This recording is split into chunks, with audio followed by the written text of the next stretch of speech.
और अब बात बांग्लादेश की करते हैं। बांग्लादेश में हालात अभी और बिगड़ते जा रहे हैं। हिंदुओं पर अत्याचार के बाद अब यूनुस सरकार के टारगेट पर शेख हसीना की पार्टी आवामी लीग है। सरकार पर आरोप है कि वो चुन चुनकर हसीना के पार्टी के लोगों को निशाना बना रखी है। सरकार ने हाल ही में ऑपरेशन डेविल हंट शुरू करने का ऐलान किया है। इस ऑपरेशन का मकसद देश में कानून और व्यवस्था को स्थापित करना है, लेकिन इसके पीछे की साजिश कुछ और ही है। क्या है पूरा मामला, ये रिपोर्ट देखिए।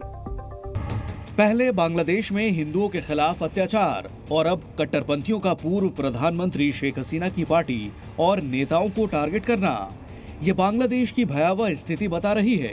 बांग्लादेश में मोहम्मद यूनुस की सरकार में हालात और बिगड़ते जा रहे हैं।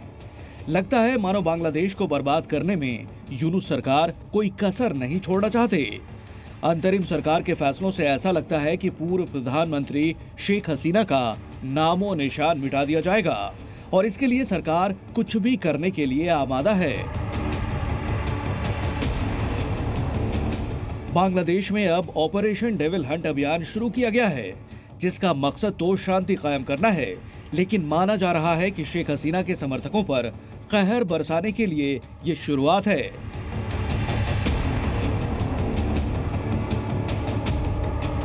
दरअसल बांग्लादेश में एक बार फिर से अशांति फैल गई है और देश में दर्जनों जगहों पर भीड़ ने शेख हसीना समर्थकों और उनकी पार्टी के नेताओं को निशाना बनाना शुरू कर दिया है।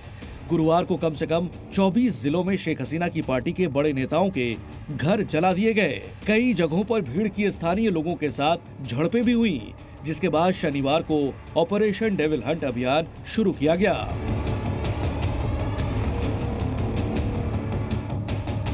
बांग्लादेश में एक छात्र संगठन ने ढाका के बाहरी इलाके में अवामी लीग के एक नेता के घर पर तोड़फोड़ की, जिसके बाद अवामी लीग के कार्यकर्ता भड़क गए और सरकार को दोषियों को पकड़ने के लिए 24 घंटे का अल्टीमेटम दिया, जिसके बाद यूसुफ सरकार के हाथ पांव फूलने लगे।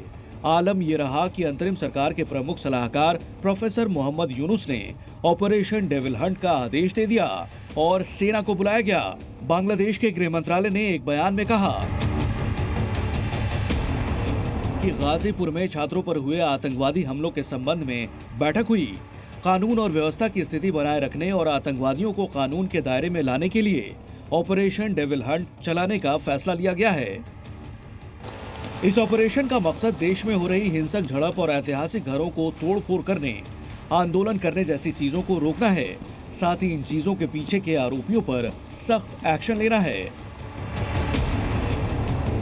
वैसे तो बांग्लादेश के मुख्य सलाहकार मोहम्मद यूनुस ने सभी नागरिकों से कानून और व्यवस्था बहाल करने के लिए यह कानून लाया है, लेकिन माना जा रहा है कि सरकार की शह पर ही ऐसे हमले हो रहे हैं।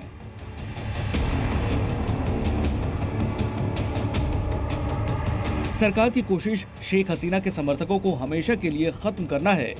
कई रिपोर्ट्स में दावे किए गए हैं कि शेख हसीना के खिलाफ पूरा बांग्लादेश नहीं है, बल्कि उनका अभी भी भारी जन समर्थन मौजूद है। इस बात से मोहम्मद यूनुस घबराए हुए हैं और वो तसल्ली करना चाहते हैं कि चुनाव के आयोजन से पहले ये जन समर्थन पूरी तरह से खत्म हो जाए, और इसके लिए भी मोहम्मद यूनुस हर वो तरीका अपना रहे हैं ताकि अवामी लीग का वजूद मिटाया जा सके। अब इसका कितना असर वहाँ की जनता पर होगा, ये तो आने वाला वक्त ही बताएगा। ब्यूरो रिपोर्ट, जी मीडिया।